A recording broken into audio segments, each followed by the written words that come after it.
Tawagin natin ang ating very special guest, Miss Marian Rivera! Hindi ko po alam kung bakit ako nandito. Wala po ako sa movie, pero andito ako para suporta ang aking pinakamamahal. Alam niyo na!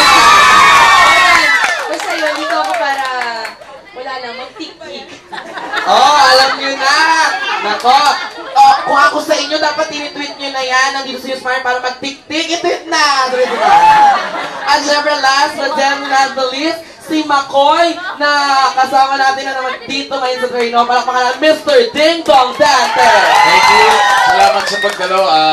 Yung susunod na comics, alam niyo na kung sino yung laman. Anyway, so yun po, sa mga hindi po nakakabili, nandito po kami hanggang bukas sa umaga para pirmahan yan. So, ilan lang po kayo. Totoo, isang linggo ho kaming magsistay dito, lalong-lalo silang tatlo.